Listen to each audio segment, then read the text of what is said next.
How's it going, everybody? So I'm finally back from my trip to Chicago. It was a really awesome trip. I have a lot of stuff to cover and show you guys.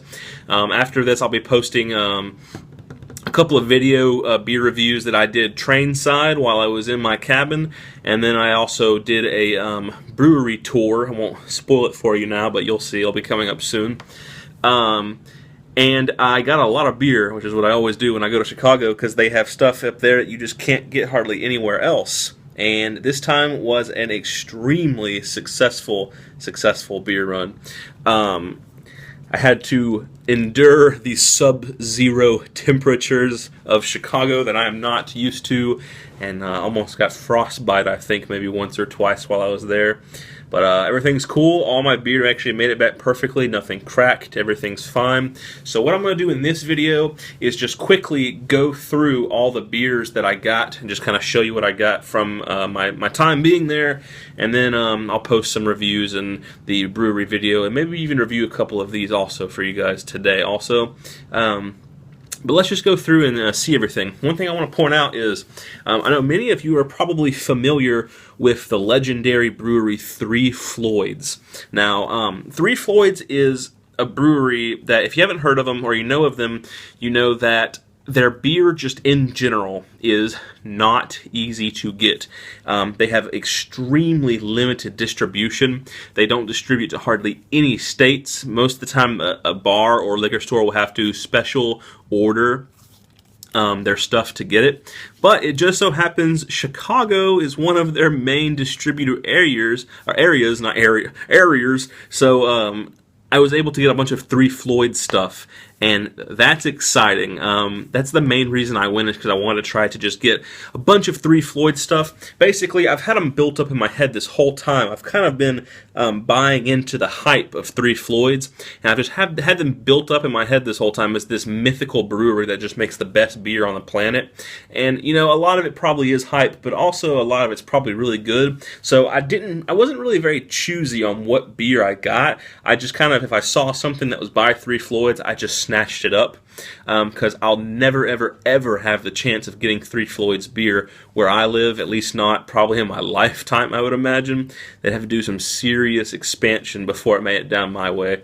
But anyway, without further ado, let's go over all the beers. So to begin, from Wells Brewery, this is their Sticky Toffee Pudding Ale. I see this all the time when I go up into Dallas, and I'm always like, I wonder what that tastes like.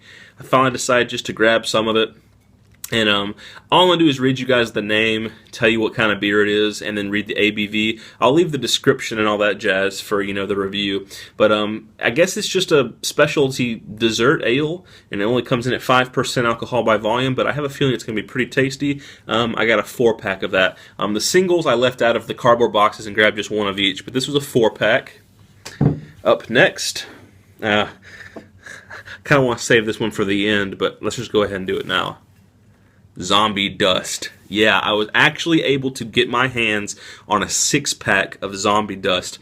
If you guys don't know, this is probably the second most sought-after beer Three Floyds does, apart from their Dark Lord series, which you have to get tickets to go to a special event to even get that beer. But this is considered to be one of probably the best beers in America. It has like a perfect 100 world-class score on Beer Advocate and Rate Beer. It's an American pale ale. It's supposed to just be like heaven on earth. I got a 6-pack of it. After searching probably about 15 different bottle shops and liquor stores, I finally found one single 6-pack of it. So I consider myself very lucky to have Zombie Dust from Three Floyds. Up next, this is from Revolution Brewing Company. This is their Anti-Hero IPA. I had this on tap while I was in Chicago at a little Irish tavern, and it was a really solid session IPA, and it seems to be very popular there, and it's got cool artwork and everything on it, so I decided, you know, what the hell, why not pick up a 6-pack of it and do a review on it, because it's a really good kind of throwback sort of beer. So that's Anti-Hero IPA. Oh, and the ABV on that comes in at 6.5%, which is decently high for being just a standard, you know, session IPA. Also, on the Three Floyd stuff, I really won't be telling you guys the ABV because they don't write the ABV anywhere on their bottles from what I can see. So if you're curious, you'll have to just look that up online. All right, up next, this is from the brewery. These guys, I believe, are based out in California, and they're a really, really high-end brewery up there with like Three Floyds and the like, and Founders and all that. And this is their Tart of Darkness, which is a sour stout aged in oak barrels. 7% alcohol by volume. I've heard a lot of good stuff about this stout. I love like cherries and sour stuff and oak aging and all that jazz, and this sounds like all that jazz, so it should be something pretty special. This, from Three Floyds, is their backmasking oatmeal stout. It has decently high scores, but the artwork, I'm going to kind of get this in close here, is just absolutely, all their artwork is really cool, but this one especially just really drew me in with its art design on it. So that's their backmasking oatmeal stout. Once again, from Three Floyds, I picked up a 6-pack of Robert the Bruce, one of their other really popular brews. This is their Scottish-style ale. Make no mistake, this is a Scotch ale, not a wee heavy, so it's not going to be a super strong, heavy beer like you would get from like a Oscar Blues Old Chub or a Founder's Dirty Bastard. It's a standard Scotch ale, but for what it is, it's supposedly a very well-made, balanced one. Once again, really cool artwork. Their singles, they do like this kind of holographic labels on. It's just really cool. I like it a lot. I like their style a lot. Once again, Three Floyds, we have their flagship beer. This is their Alpha King, which is also a pale ale. Once again, cool holographic art on that. Got a 6-pack of this as well. This I just got a single of because I heard some talk about this. This is Small Town Brewery, and it's called Not Your Father's Root Beer. I don't know. Comes in at 5.9% alcohol by volume, and it just has ale with the taste of spices. So I assume it's just going to be like an alcoholic root beer. Maybe a play on words. I don't know, but we'll see when the review comes up, huh? Alright, this is one I've been hearing a lot about, and I've been seeing it a lot of times in reviews, and it just sounds delicious. This is from Evil Twin Brewing. This is their Imperial Biscotti Break, and it is an Imperial Stout with coffee beans. Hopefully it's going to taste like biscotti, because that'd be delicious. 11.5% alcohol by volume. That's massive. Alright, here we have something super special and limited. This is from Odell Brewing Company. I actually like these guys a lot. I was turned on to their brewery from their Mercenary Imperial IPA. This is Woodcut No. 8, which is an oak-aged barley wine-styled ale. Apparently this is a very rare limited release beer from them. And this one comes in at 10.3%, but it is also 100% bottle reconditioning and re-fermenting, so it will age. Alrighty, up next I have a single from Avery Brewing Company. Once again, this is part of their Demons of Ale series. This is their Mephistopheles, I don't know how to pronounce that, stout. And it's just a stout, but it's at 17.1% alcohol by volume. Avery does these just crazy beers. It's called their Demons of Ale series, where it has some famous mythological demon on the front, and it's just a ridiculously high ABV. So this should be a treat since I'm all into stouts anyways. Alrighty, coming up next we have another Three Floyds brew. This is Alpha Claus. This is their Christmas release porter. It says right on the front that it is a Christmas porter. I have no idea if it's going to be like maybe kind of spiced a certain way or what, but it has pretty decently high reviews also. So that is a Three Floyds Alpha Claus beer. Here I picked a 6-pack up of this because I've heard a lot about it. This is from Bell's Brewery. This is their Expedition Stout. Really interesting to see because it's 10.5% alcohol by volume, which is massive, making it an Imperial Stout, but it comes in a 6-pack. I thought that was interesting. You usually don't see big beers like this coming in a 6-pack. Usually it's a single bottle or maybe a 4-pack. And Bell's has a huge, awesome reputation that precedes it, so I'm pretty excited to do a review over their Expedition Stout.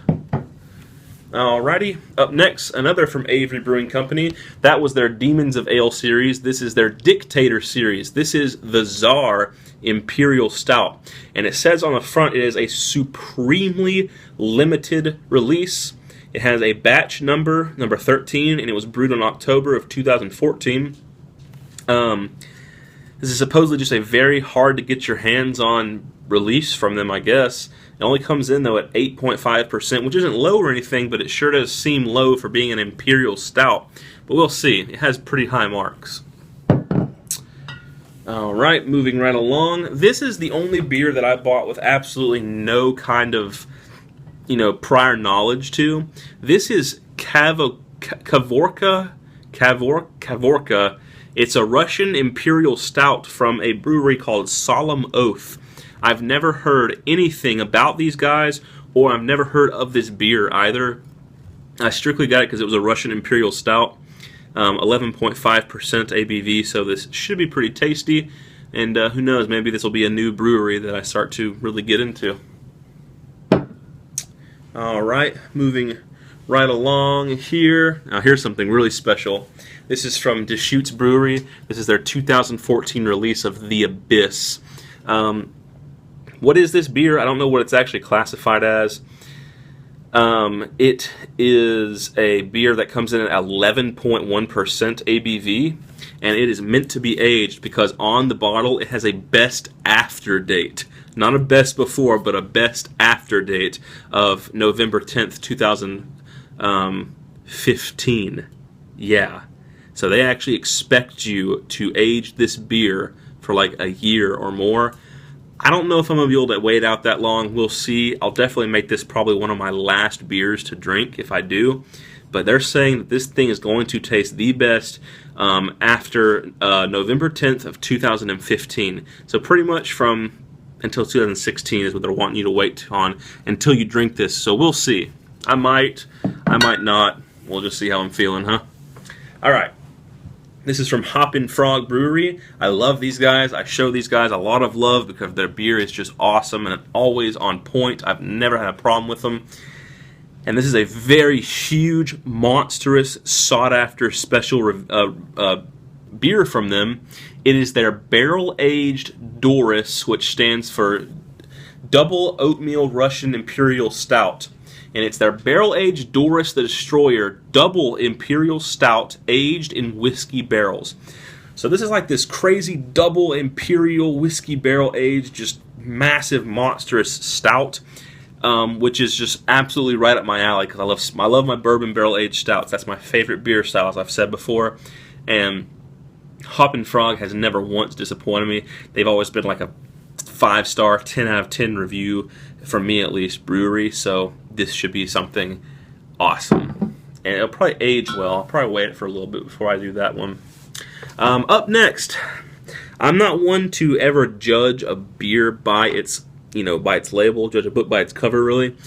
But this is a beer that, from what I've seen, has got pretty lame and lousy reviews, but I strictly bought it because I wanted the bottle. This is Mississippi Mud. The brewery this comes from is just called Mississippi Brewing Company, based out of New York. That makes sense, right? Mississippi Brewing Company in New York. Okay. And this is a black and tan. Now, for those of you who don't know, a black and tan is kind of when you mix a lighter and darker beer together to create something interesting, like mixing a pumpkin ale and a stout together. And it's usually something that's only done at the pub. It'll be like a specialty beer they've got where you can say, I want a black and tan, and they'll do half your glass under the pumpkin tap and half of it under the stout tap, and it has a special price and a special name, and it's something that's only done in the brewery. So to find one that's pre-mixed like this is kind of weird. It just says it's a famous slow-brewed black and tan porter and pilsner beer. I don't think it even says how much alcohol is in it. It's probably really low. And like I said, from what I've seen, it has really, really lousy reviews. But the bottle is so cool. It's resealable and everything. I want it just to keep on my shelf. So that's the reason I bought this. It was like $3.99 for this huge jug, too. Alrighty, we're coming around to the final 6 beers. Now, a lot of them are Three Floyds. Once again, in Three Floyds, this is their Dreadnought, which is, I believe it's an Imperial IPA. Yes, it's an Imperial IPA. Dreadnought from Three Floyds. Another IPA from Three Floyds, and I think it's an Imperial. I believe this is called Majsgoop beer or Corn or Gorn. I don't know. It's a really weird name. But what's cool is it's a collaboration with McKellar Brewery, and I love McKellar Brewery's stuff. It's another Imperial IPA. I know nothing about it, but it looks cool. It's got McKellar collab. I want it. So there's that. Let's do my only other beer that's not Three Floyds. This is from Boulevard Brewing. This is part of their, once again, Smokestack series. I did their Bourbon Barrel Aged Quad earlier. This is their 2014 Imperial Stout aged in whiskey barrels. So that'll be something really special. Comes in at 11% alcohol by volume. So really special beer that we have here. All right, the final three. This is Three Floyds Live a Rich Life. This is a dedication to a brewery worker, I believe it was, named Rich Shepherd, who had passed away on April 11th of 2011. And in his, I guess, memory and dedication, they brewed a Belgian-style double India Pale Ale. I've never had a Belgian-styled IPA. I don't really know what that means, but cool label artwork. Really uncommon beer from them, I think. This wasn't on the Chicago distribution list. It was something I just kind of stumbled upon. It was the only one, and it was kind of tucked away in the back. So we'll see what that's all about, but I think it's a kind of a special little release from them. That's Live a Rich Life by Three Floyds. And now we come down to the final two. This is Three Floyds Blot Out the Sun. This is an Imperial Stout by them. Has got some insanely awesome artwork on it, and I had to snatch it up because an Imperial Stout from Three Floyds should be a real treat. Oh yeah, I forgot this one. I also got Beard Beer by Rogue Brewery. A beer made with yeast grown in their brewmaster's beard. No joke. And finally, we have what could quite possibly be the most sought-after IPA from Three Floyds, Arctic Panzer Wolf. Once again, an Imperial IPA from Three Floyds Brewery that's got some just crazy, over-the-top, awesome artwork on the label there. And from what I'm seeing, it's something a lot of people look for. I count myself fortunate to have found this beer also. So there you guys go. That is the huge, massive haul from Chicago that I brought back with me. It was a real chore and labor getting two of those 150-pound bags onto my train, but I managed to do it. It's all here safely. I'm going to now take the time to properly appropriate these, put some of them in the cellar and some of them in the fridge, and try to drink them accordingly to what's, expiring the soonest. So we'll have some awesome beer reviews to come. But anyway, hope you guys enjoyed the beer, the beer video here. I'll be putting up my video of the brewery tour and 2 reviews from the train, and I'll see you guys then.